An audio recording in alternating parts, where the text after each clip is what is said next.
Have you ever noticed? You didn't speak, you didn't move, and yet the atmosphere around you changed. Not in ways most people could describe, but you could feel it, like static in the soul. A subtle tightening in someone's smile, a flicker of discomfort in their gaze, an invisible wall suddenly rising where warmth once flowed. It doesn't make sense, not logically, and yet it keeps happening. Why? Why does your presence, so full of kindness and calm, seem to trigger unease? Why does your warmth stir coldness in others? Why does your light attract resentment? This is not a flaw in you. It is a pattern, deep, ancient, psychological, and unconscious. And it's time you understood it. What you'll discover today. Welcome to MystiWave, the space where unseen truths rise to the surface. Today we journey through the emotional paradox that defines so many empaths' lives. The gift of feeling deeply, the power of healing others through their presence, and the invisible cost of carrying that light in a world where not everyone wants to be illuminated. This is not a motivational video. This is a mirror, a psychological decoding of why being the light often means standing in the shadow.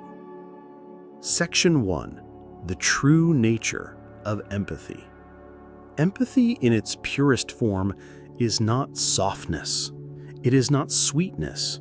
It is not simply being nice.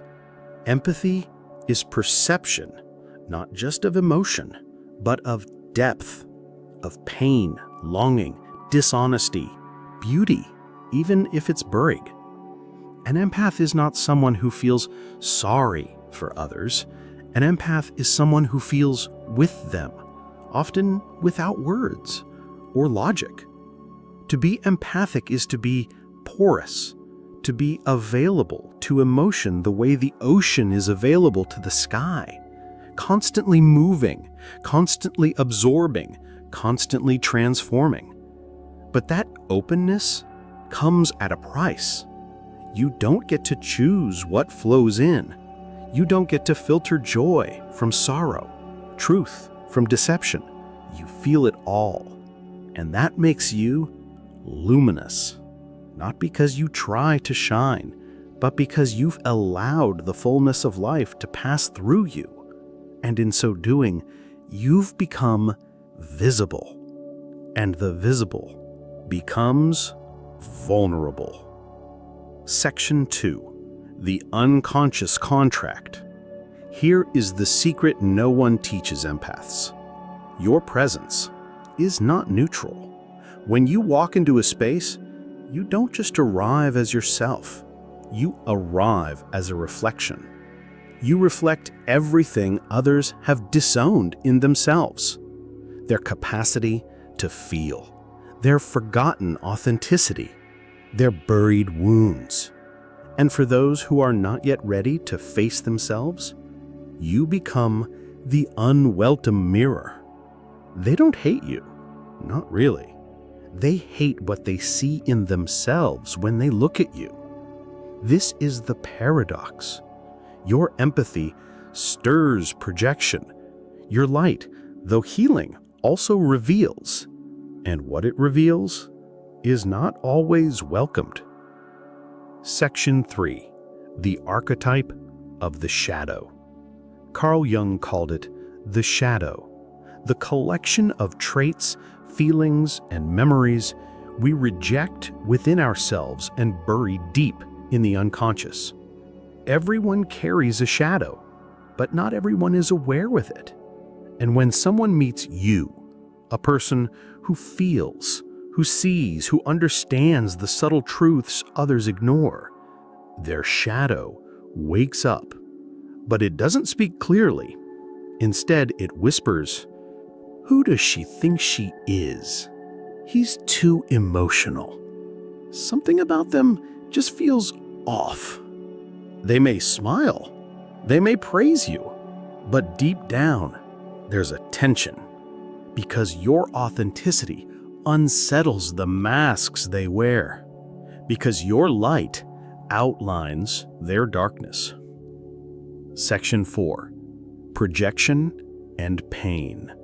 Projection is the psyche's defense mechanism. Instead of confronting an uncomfortable truth inside ourselves, we throw it outward, onto someone else. And as an empath, you become the perfect target. They may call you too sensitive, too intense, too emotional. But what they really mean is, I can't handle the part of myself you awaken. You didn't insult them. You didn't compete. You didn't judge. You just existed. And that existence in all its quiet authenticity reflected something unhealed within them. That is why they pull away, why they lash out, why they both crave your warmth and push it away. Section 5. The wounded healer within. Most empaths are not made in peace. They are shaped in fire. You feel deeply because you've suffered deeply. You hold space for others because you once needed space no one held for you. Your sensitivity was born in silence, in loneliness, in navigating emotions too big for your body at a young age. You became attuned not just to survive, but to protect others from the pain you once carried alone. And so you became the wounded healer. But here's the danger. Others can sense your depth, even if they don't understand it. And instead of honoring it, some will try to take from it, to drain your light, to quiet your power, to pull you into their unresolved chaos and make you responsible for soothing it. You must remember this. You are not here to carry their wounds for them, only to guide them if they choose. Section 6. The magnetic trap. Empaths often wonder, why do I always attract people who need fixing? Why do I draw in those who are emotionally unavailable, unstable, or manipulative? The answer is uncomfortable but liberating. Because deep down, you believe your love can heal them. You believe, sometimes unconsciously, that your light can change them. But love is not medicine for the unwilling. Your light, while powerful, cannot rescue someone who chooses to live in darkness. And every time you try, you step deeper into a pattern of overgiving, overcaring, over-absorbing. You begin to confuse your worth with how much you endure. This is the root of burnout, of emptiness, of resentment, not just theirs, but yours. Section 7. Boundaries are not walls, they are wisdom. You are allowed to say no. You are allowed to walk away. You are allowed to guard your energy. This does not make you cold. It makes you conscious. Think of your empathy like a sacred flame. It must be tended. It must be protected, not from hatred, but from hunger that does not know how to feed itself. Set boundaries not out of fear, but out of clarity. Let them be the fence around your inner garden, so that what grows within you continues to bloom. If you've ever felt drained in relationships that only take, if you've ever felt punished for being kind, if you've ever questioned your light because others rejected it, remember this: their rejection is not your reflection. Their resentment is not your responsibility. Your light is sacred, not because it makes you better, but because it is born from truth. Let it shine, not to be admired, not to be understood, but because it is who you are, and those who are meant to see it will. Section 8. The Dream of the Candle. Imagine a dream. You're standing alone in a vast, dark room. In your hands, a single candle. The flame is small, flickering, but warm. Around you, figures begin to emerge from the shadows. Some reach for the flame with reverence, some with desperation, and others try to blow it out. That candle is your light, your essence, your empathy. And those figures, they are the people in your life. Some will value your glow, some will drain it, and some will despise it, not because of what it is, but because of what it reveals. And still, you must decide. Will you guard the flame, or will you let it die just to make others comfortable in their darkness? Section 9. The Mirror Effect. You are a mirror. Every empath is. You don't just reflect smiles or sorrows. You reflect what people try to hide. Their forgotten dreams, their denied rage, their broken beliefs about love, worth, and vulnerability. And when someone isn't ready to see those things, they attack the mirror. That's why you hear, "You think you're better than me. You're too sensitive. Why do you care so much?" These aren't really about you. They're confessions from them. And the biggest mistake you can make is to believe them. Section 10. The Empaths Double Bind. In relationships, this dynamic becomes louder because the closer you are, the clearer the reflection. You may find yourself drawn to people who admire you, but also resent you. They say, "I've never felt so safe," but soon after, they punish you for making them feel too much. They love your heart, but blame you for what your heart reveals. You become both the healer and the threat, the sanctuary and the storm. That is the empath's double bind. Section 11. The empath's shadow. Now we must turn inward, because even empaths have a shadow. It may not look like cruelty, it may not look like control, but it might look like martyrdom, like self-erasure, like believing you must suffer to be loved. This shadow whispers, "If I stop giving, they'll leave. If I say no, I'll be alone. If I protect my light, I'm selfish." These are not truths. They are survival stories. They kept you safe once, but they cannot guide you now. Section 12. You are not their healer. You are not here to fix everyone. You are not the savior. You are not the emotional landfill where everyone dumps their pain. That's not empathy. That's emotional servitude. Your gift is not meant to be exploited. If you keep giving without boundaries, you'll forget who you are. True empathy is balanced. It feels without drowning. It helps without bleeding.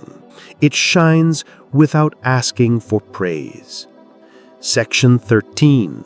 The Garden of the Soul. Now imagine yourself as a garden, lush, alive, filled with fragrance and soul. Some will come and sit in peace. Some will marvel at the beauty, and some will come to steal. They'll pluck the flowers, tear the roots, and try to claim what isn't theirs. You cannot control who knocks at your gate, but you can choose who stays. Boundaries are not walls, they are wisdom, not to punish others, but to protect your peace. Section 14, Archetypes at Play. Here's what many don't realize. When you walk through life with an open heart, you activate ancient forces. Archetypes begin to stir. The wounded child, the abandoned self, the false mask, the unhealed lover. You don't mean to, but your presence, your honesty, your softness, it awakens what others buried long ago. And when they're not ready, they pull away. Or worse, they try to break you. Not because they hate you, but because they fear facing themselves. Section 15. The loneliness of the light. There is a deep loneliness that many empaths carry. It is not the loneliness of being alone. It is the loneliness of being needed, but never truly seen. You become the emotional anchor for others, their safe space, their home. But no one asks, who anchors you? Who holds the one who holds everyone else? This loneliness is not weakness. It's the price of living with your heart open in a world that often stays closed. But inside you, there is gold. You are a psychological alchemist. You turn raw emotion into understanding. You turn pain into compassion. You turn silence into sanctuary. But if you do this unconsciously, you will burn out. Alchemy without awareness destroys the alchemist. Stay awake. Know what's yours and what's not. You cannot help others if helping them costs you your soul. Section 17. In moments of doubt. So the next time you feel that shift, that flicker of resentment, pause. Don't shrink. Don't apologize. You are not too much. You are not too soft. You are not the problem. Their reaction is a mirror. Their discomfort is their own. Protect the flame inside you, no matter how many hands reach for it. Final section. Shine anyway. And here is what I want you to remember. You are not alone. There are others like you. Others who feel deeply, who see clearly, who give without asking. Find them. Surround yourself with souls who respect your light, who don't drain it, who don't dim it, but honor it. Your empathy is not a flaw. It's not a weakness. It's a calling. It's sacred. It's ancient. It's needed now more than ever. But only when it's protected. Only when it's loved by you first. So shine, softly, boldly, quietly, even if they don't understand, even if they walk away. Shine anyway. Closing CTA. Stay connected. If this video spoke to your soul, subscribe to MystiWave. This is your space, a space for reflection, healing, depth, and truth. Each week we journey deeper through books, emotion, and the hidden language of the psyche. Tap the bell, protect your light, and remember, you are not here to shrink. You are here to shine. We'll see you in the next one.